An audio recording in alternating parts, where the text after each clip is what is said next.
beautiful. Great to see you again. Welcome to today's live session where we are talking about getting unstuck. So how do you even start organizing, or how do you restart if you've fallen off the wagon? If you don't already know me, I'm Suzanna Kaye, professional organizer, and this is what I do. I love to share all of this type of information with you online. So as you hop on, let me know who you are, where you're joining me from. Even if it's the replay, let me know that you're here and where you're from. I always like to hear that. So the goal for today is to talk about getting unstuck or getting started, because a lot of the times that's the question that I hear the most. And I already see that somebody says, this video is probably coming 2 years too late. Absolutely. I hear that all the time.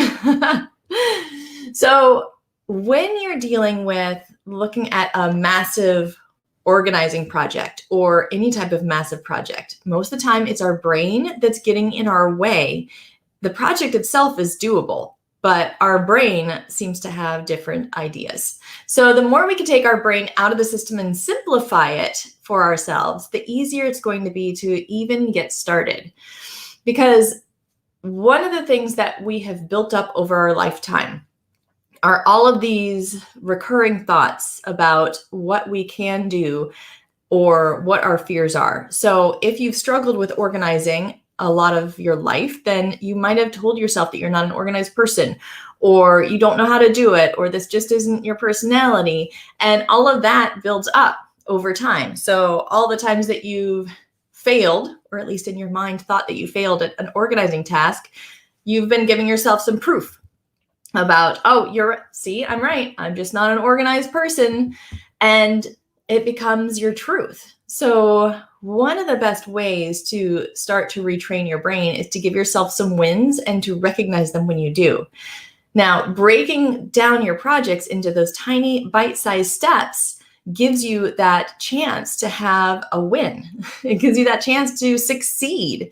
So that's one of the great things about using small steps like we do in the challenges or the paper path or the Spark Life Binder. I like to break all those things into those small steps so that you can have small steps more often, but so that you can also succeed more often. You're going to have those organizing thoughts. You're going to have that feeling of that you did it. Even if it's just 5 minutes of sorting your papers, that's a win. And you're going to build that up in your brain so your brain is no longer as resistant to the idea of your ability to organize. It's going to start to think, oh, I've got this. I can organize, because you've given yourself that repetitive win. And that's going to help you get started on your projects in the long run. Hey, Mary, good to see you. It's nice to see a friendly face. As you hop on, let me know who you are and where you're joining me from. Say hi in the comments. Give me some love and some likes on the video if you resonate with anything. But getting started, getting those wins and retraining your brain will help in the long run. So that's our goal. But sometimes we need to get started before we can even get there, right? So before you can even get to those wins, how do you get past that first tiny project, that first tiny step, and get off the couch, put down the Thin Mints, stop watching Gilmore Girls, and actually get moving? Well, there are several ways that you can do this. First off, you're simply going to act before you can think, is basically what it is. I can't remember whose concept it is. I think maybe Brian Tracy, but it's called eating the frog. If you've ever heard of eat the frog, then let me know in the comments. But this is a productivity trick that works really, really well in productivity and your office or work life. And it's basically find the nastiest, ugliest task, that big warty frog of a task that you really don't want to do, and do it first thing as soon as you get started before you can even think about it. So that way your brain never kicks in. So your brain never starts to tell you, oh, this is going to be too hard. I don't know all of the steps. This is going to take forever. All of those things that your brain is going to kick in and tell you. If you've started on the task before it can get there, then once you've started, your brain doesn't even bother to begin that monologue. So he calls it eating the frog. Mary says, Eating the Frog is a great book. Yes, it absolutely is. If you want a great productivity book, absolutely check that out. But that eating the frog works for organizing as well. Hey, Kathy, good to see you. So what we want to do is, if you decide that you want to work on an organizing project, let's use papers for an example, because so many of us can relate to that one. Maybe you have papers to sort. Then before you, like as soon as you have the thought that I want to sort my papers, before you can really think about any of the next steps, grab some papers and just start to sort them. So start to work before your brain can kick in and give you all the reasons why you shouldn't. Because our brain does not like to change. It does not like to do something different.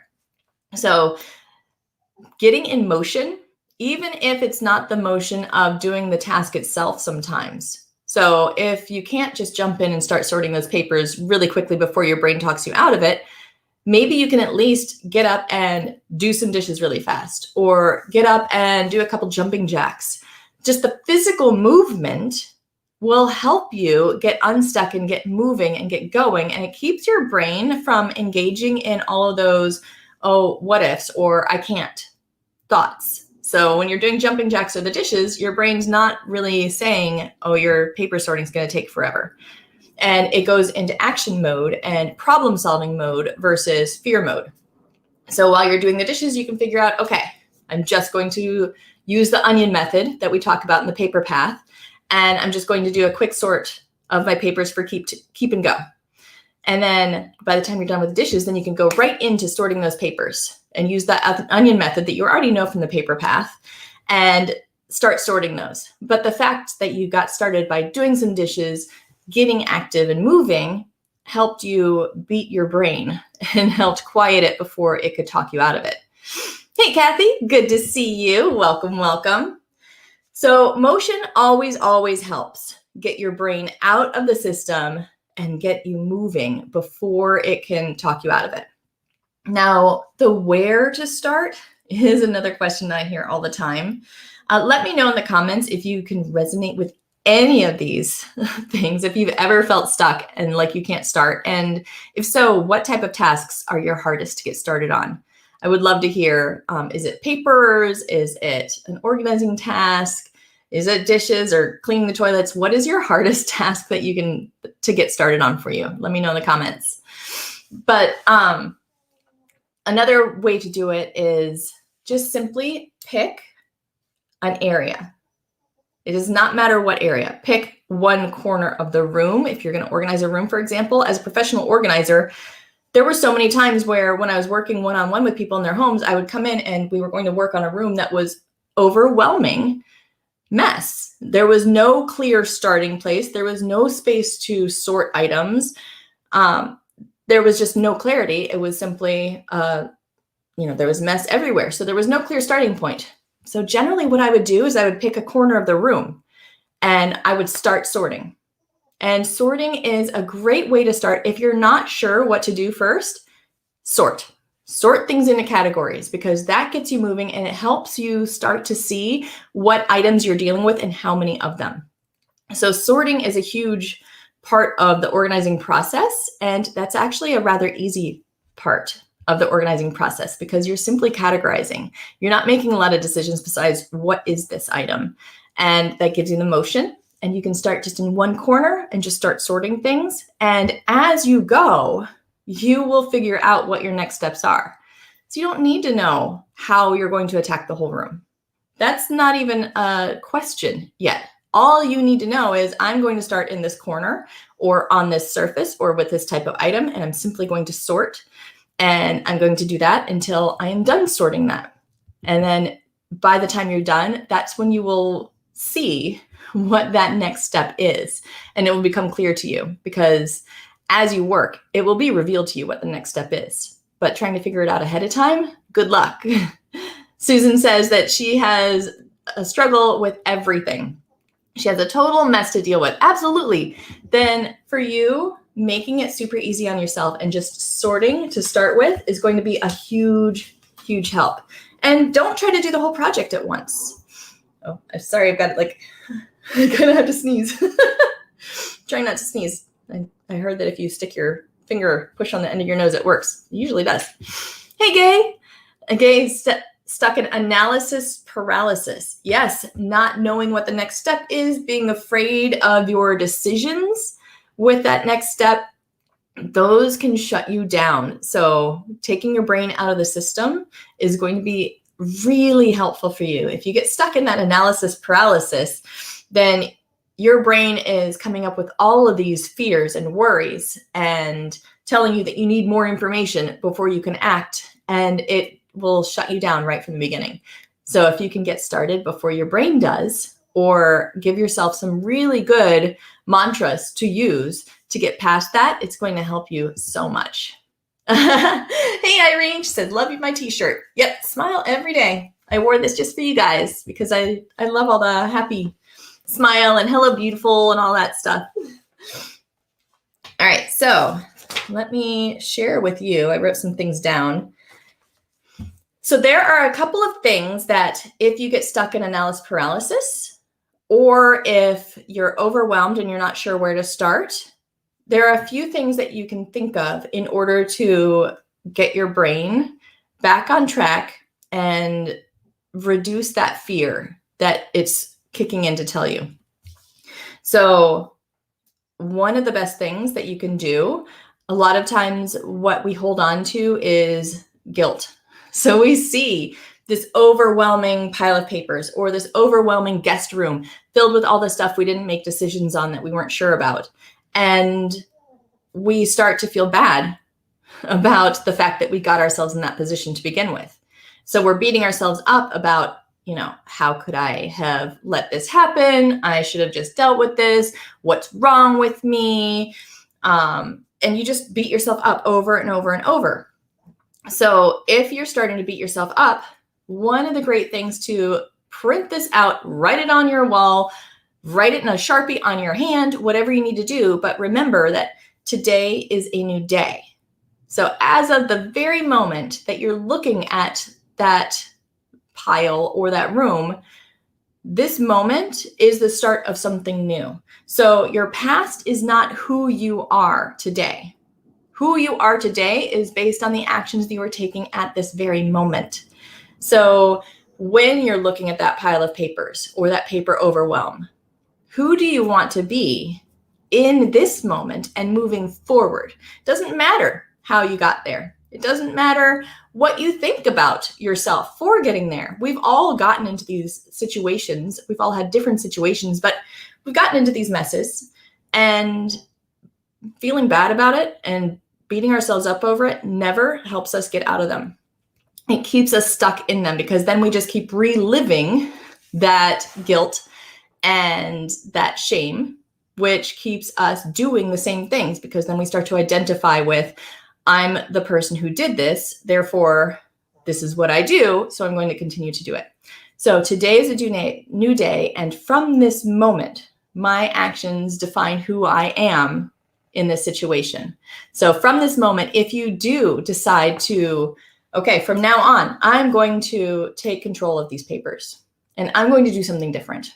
I'm going to join the paper path and use the steps and join other people working through their papers. And one step at a time, I'm going to conquer these papers. Then that's the new you. That is the you from today forward. It does not matter about how you got there, or from this moment, I am going to take one small bite at a time, and I'm going to work through this guest room. And it doesn't matter how long it takes, because this is the new me. I am a person who takes control as of today. So today's a new day. My past is not who I am today. So write that on your wall, write it in Sharpie on your hand, whatever you need to do so that you can let go of the past guilt. You can let go of that past identity, because it's just going to keep you in the same spot. So Julie says that she's been sorting and she has many boxes of children's picture books. A lot of them are signed by authors and also family members. I don't know if I should just put them on a bookshelf. Well, that is completely up to you. If those books are important enough to you to want to keep, and then it's good to display things instead of keeping them in a box in the back. So if it brings you joy to see them, then by all means, display them. If not, maybe you just want to keep a few of them. Maybe they're just a few of them that are really important to you. And then you can let the rest go in whatever whatever way works for you. So maybe you could sell them. If they're signed and of value, you could sell them. Maybe there's another family member or a woman on your street with young kids who's struggling, or a school that could really use some good books. Even like one of those memory care centers. A lot of times they can really enjoy older picture books and children's books because it really helps the people who are suffering from memory issues like Alzheimer's. So you might be ready to pass some of them on. Even if they've been signed, if it's not of extreme value, then there's no point in holding on to it if it's not of value to you. And if you can't sell them for a whole lot of money, then you might not want to try to sell them. You might feel better about gifting them to a children's book reading club or something like that. If they're signed by family members, then it's great. Take a picture of what they wrote in the book, in the front of the book, and then you can still let it go. It's absolutely okay. But keep the ones that are precious to you, that you have the strongest memories about, that meant the most to you, and display those, and let go of anything that does not still bring you joy. But pay them forward, and any that you don't want to see every day, if you pay it forward, then you're going to feel so much better. So, yes, Pamela, we were talking about today is a new day, and my past is not who I am today. So true. His mercies are new every morning. Every morning that you wake up, you have a new start. It's beautiful. If somebody says, I need to implement and take control of my paper chaos, you are not alone. And Sherry, I'm not sure what the rest of your question is, but if you ask what I have ideas for, then I would love to share them. Pamela says, good morning from the Houston area. In my neighborhood, it's trash day and recycle day. I always love seeing all the junk picked up. Yes, isn't it nice? It's freeing. When you first put something into the trash or out by the side of the road for somebody else to find and love, then it's nerve-wracking. But once it's gone, then it's amazing how freeing it is, right? Sherry says, note-taking skills for businesses or during meetings. I'm not going to go into that today because note-taking skills and more business topic is not really the topic of this live. But if you go to my website, and I'll post it, actually, I'll put it right on the screen. I should have it here. SuzannaKaye.com. If you head to my website, then in the store section, I have a webinar available about note-taking, how to use a notebook to capture all of your notes, your ideas, your lists. And that has some really good ideas that I used when I used to go to conferences and business meetings as well. So the bullet journal style, kind of adapting that bullet journal style of notebook, you might find that really helpful. So check that out, and hopefully that will answer your question because I go really in depth in that webinar. Good question, though. All right, so another thing that you can talk to yourself about as you're trying to look at an overwhelming project or get started or restart, because there are so many times where we just need to take a break, and it's okay. Take a break and restart. Remember, you don't quit. You just take a break. And then you restart. Is I can do this one small step at a time and then stop if I want to. So when we look at some of these overwhelming projects, or we are feeling like we just can't get started, we're having trouble with the motivation. You've probably heard me talk about my timer before. Let me grab. This is my little timer, my egg timer, and I use this all the time, especially when I'm doing a project that I don't want to do. So bookkeeping. If you know me at all, even though I've got a background in finance, I hate bookkeeping. So I will set my little egg timer for 15 minutes. This is one that does not tick, because if it ticked, that would drive me nuts. It would be like being on Jeopardy. But I set it for 15 minutes, and I can tell myself, okay, I'm only going to work on this for 15 minutes because I can push myself to do anything, no matter how much I don't like it, anything for 15 minutes. And I can be miserable for 15 minutes and then done.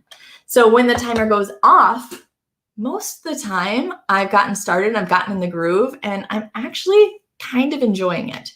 I've found my pacing, and when the timer goes off, sometimes I decide, okay, Well, I'm kind of in the groove, so I'm going to keep on going until I don't feel like it anymore. But there are times where the timer goes off. I'm like, oh, thank goodness. And I can quit and I can stop doing the bookkeeping.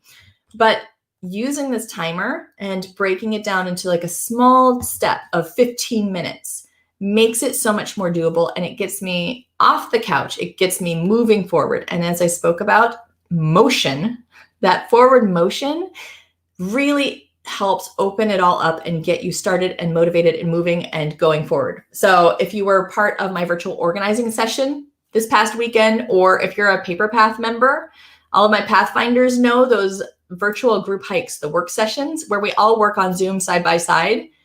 It is absolutely amazing. Once you get started by simply joining the Zoom call, then you focus and you get so much more done than you ever thought that you would. And it's nowhere near as bad. It's just the act of getting started. So those work sessions, like in the Paper Path, are amazing because, pardon me, because you have something on your calendar and you're working with the group. So you show up and then seeing the group working next to you and actually getting started on that task makes it a million times easier. And most of the time, I get so many emails and messages from people afterwards saying, oh, when we were done with the session, I just kept working. And this is all that I got done. I got done. I'm so thrilled. But it's just getting started. So breaking it down into a small step, whether it's a time limit, maybe it's a number of papers, maybe you grab 10 papers or one handful of papers, and you're just going to sort those or just going to file those. Then when you're done, if you don't feel like continuing, that's okay. Don't continue. But most of the time, you'll probably want to continue and you'll grab another 10 papers or another handful. Maybe your small step, like in the Paper Path, I've got that all broken down in those teeny tiny steps. So if you have a program like that where it breaks down there's so much information out there, right? There's so many different methods, so many different techniques, so much information. Where do you even start? If you have any type of a program that tells you, okay, start here, and then these are the steps, and it lays it out to make it super easy and take your brain out of it, then just do that next step. Say, I'm only going to do one step today, and go to that step and just focus on doing that one step. And then when you're done with that step, if you want to do more, great. If not, be done. But breaking it all down into those tiny steps helps you move forward, and it changes how you think over time, because you're using these same thoughts over and over in small bits multiple times a month. And by doing that, you're retraining your brain and how you think. All right. So Cindy says, are those webinars available to Pathfinders too? Those webinars are available to everybody. So they're in the store. What I do is most months, not every month. Some months I don't have one. Like this month, I don't have one. But most months I will have a paid webinar where it's a 1-hour webinar on a topic. And if you attend live, it's $25. If you get it after the event, it's $30, and it's available for a short amount of time in the store for that replay. So right now that one's available for maybe another month, probably less. I'm not sure how long it's been in the store. It's usually in the store for about 2 months, and then it goes away. So right now you can grab the replay, and it's $30, I believe, for the replay of the webinar. So that's available to anybody, but you can check out what's available in the store and see the pricing and what it's about and see if it's for you. Pamela says, restart. Multiple times due to interruptions and time constraints. Love the timer. The timer is our friend, isn't it? Right? And that's why I like also having the timer on those live virtual work sessions. Having that timer, you can kind of see your progress and count down, and you've got everybody working side by side. So it helps keep those interruptions and time constraints from busting in on you and breaking it down. Cindy says, always remind myself, if I wanted to, I can eat an elephant one bite at a time. Absolutely. I love that phrase. I also like, somebody said, how do you eat a cheesecake? You eat a cheesecake one bite at a time. I can relate to that one. I could manage eating a cheesecake, but I can't eat it all in one setting, but I can eat a whole cheesecake one bite at a time over days and days and days. It's so good. Good one, Cindy. So if you have any questions, please let me know. As far as getting unstuck and where to start, it is all a mental game. You can pick one spot, one surface, one type of item, and just get started. Just remember to get started before your brain can get in your way. Remember to remind yourself, get out of the past guilt, Today is a new day. My past is not who I am today. So whatever actions you take today define who you are in this day and who you plan to be moving forward. So if you are somebody who's taking control and doing something different and dedicating yourself to doing something new and different and good for you, then that is who you are now. As of right that moment, when you make that decision and take that action, that is the new you. So embrace that and celebrate when you do that. So when you take those small steps, if you join a virtual work session with me, if you take 10 papers and sort them, if you start in your guest room that's overwhelming and sort out all of just the books and pull all the books that you see out of the guest room and handle them, each of those things are an action that should be celebrated.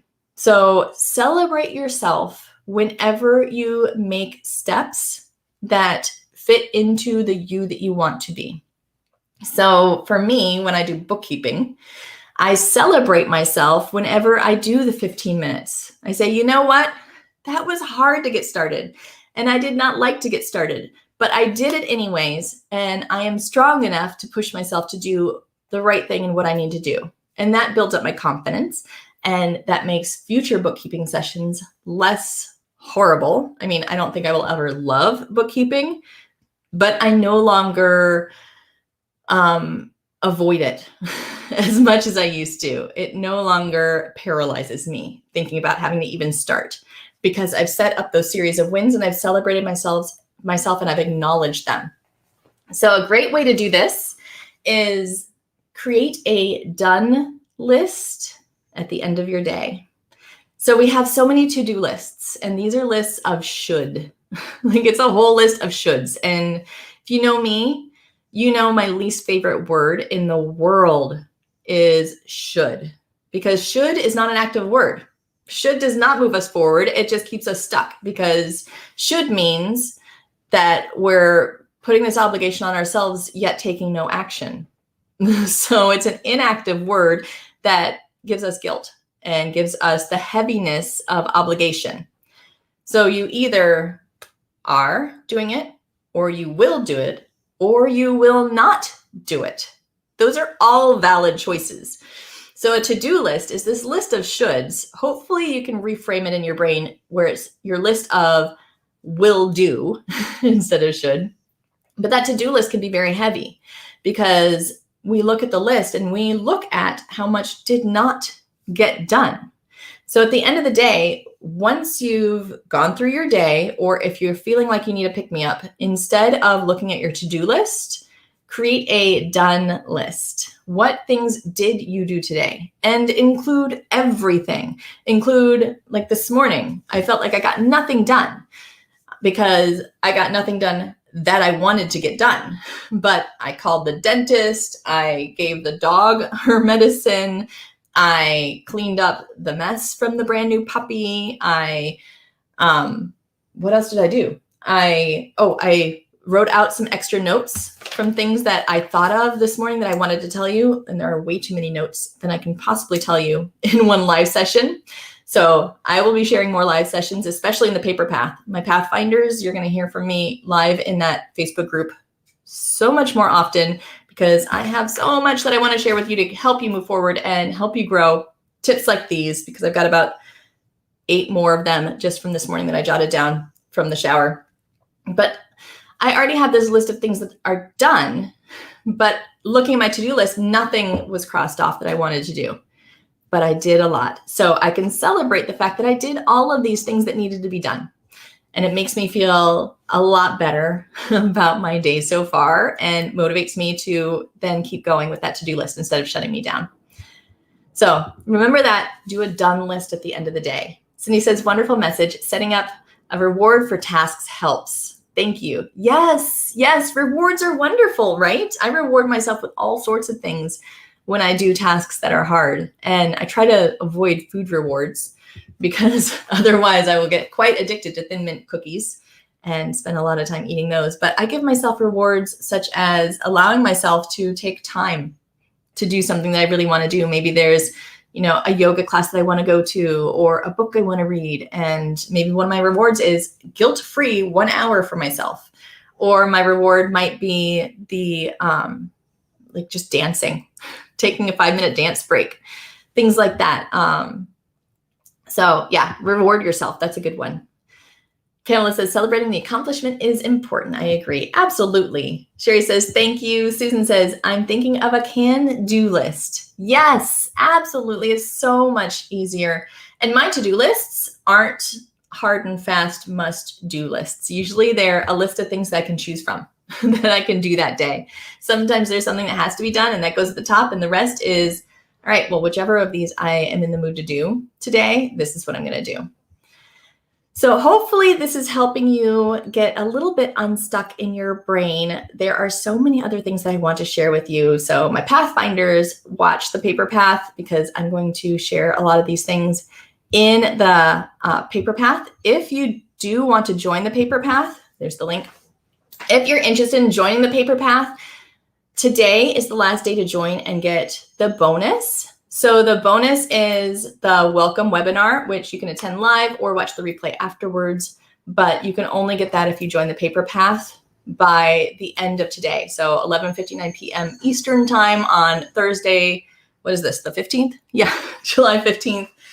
That's the last chance to get that bonus when you join the paper path. But I do hope that you join me, because this is what we do in the paper path. The paper path is designed to help you get unstuck and to get past that brain stopping, all the brain stuff, to get past your brain stuff and get you moving before your brain can kick in and give you new ways of thinking. So the paper path, if you've not heard of it, is a program that there's a course called the Paper Path course, and it walks you step by step through organizing all of the papers in your home. So everything from your incoming mail and papers, how to sort your papers. We talk about the onion method, which you've heard probably me talk about a little bit, and everybody raves about the onion method of sorting papers. Talk about filing systems, short-term files, long-term files, self-purging files, and setting those up, your important papers, everything in one tiny step at a time. But then there's the membership. And the membership with the course has the live work sessions. Each month we do several live work sessions on Zoom together. I do a webinar where we go much more in depth on the topic. You get all of the extra support of a private Facebook group and community, games, text messages are starting up in a month, where you'll have little reminders and little tiny bites you can take, and encouragement sent to you by text message if you want. So if you're interested, check out the link, the Join Paper Path, SuzannaKay.live/join paper path. And I would love to have you join me. Come here. The puppy wants to say hi really quick. She's getting anxious and awake. Oh. As usual, me too has to make an appearance. Hi. She just woke up. But yes, I would love to have you join me in the path. Let me know in the comments, though, whether you're a Pathfinder or not, whether you join me or not. I hope that you can just get your brain celebrating you, noticing the things that you are doing, get yourself unstuck, and really let go of the past. So just as a reminder, in order to get started and moving forward, make sure that you get moving in whatever way possible. So whether it's doing the dishes in order to get moving and just get that blood flowing, doing some jumping jacks, taking a walk, or just diving into your project before you can think yourself out of it, that physical action will keep your brain from kicking in and giving you all the reasons why you can't do whatever it is that you want to do. Then when you're ready to start with something small. Start in one corner of the room and just start by sorting into categories. Use the onion method for things or for papers when you sort. Or you can start with just one surface, one type of thing. Maybe if you have an overwhelming room, you just pull out all the books and just deal with the books first. Whatever it is, just don't think about all the next steps. Only think about the step that you're working on, which is that one corner or that one category. And then remember a couple of the mindset changes that I want you to think about that we talked about. I have so many more to share with you along the way, but remember that today is a new day and your past is not who you are today. So whatever got you into that mess doesn't matter. That's old. That's the old you. The new you is based on whatever actions you take as of this moment, as of today. And that is who you are now. And that should be celebrated. Also, remember, I can do this small step and then I can stop if I want to. So whether you're using a timer or doing just 10 papers or just 5 minutes in your guest room, your overwhelming guest room, it doesn't matter. Just set a time limit, set an amount limit, and do that one small step. If you're on the paper path, if you're a pathfinder, do one step of the paper path. And then if you don't feel like doing more, let yourself finish the day and celebrate yourself. If you do feel like doing more, keep going and then celebrate yourself, which leads me to the last tip for today. Celebrate yourself. Make sure that you celebrate whatever you are doing. Celebrate whenever you do take action. Create that done list at the end of your day so you can see everything that you actually did do and reward yourself and remind yourself that your day was a success because you did some things that you did not want to do. You did them anyway, and you were successful. But no matter what, remember, you've absolutely got this. I love, love, love having you here with me. Give me a like or a love or a comment on this video if you've enjoyed this. And hopefully I can share more tips and tricks with you. On Sunday, I'll go live again. So Sunday would be the 18th, I believe, Sunday the 18th at 11 a.m. Eastern time. I will be live again. We're going to be talking more about where to start and some of these mindsets and breaking things down into small bites and all of that good stuff. So I'll share some more of my list of mindsets and list of tactics with you on Sunday.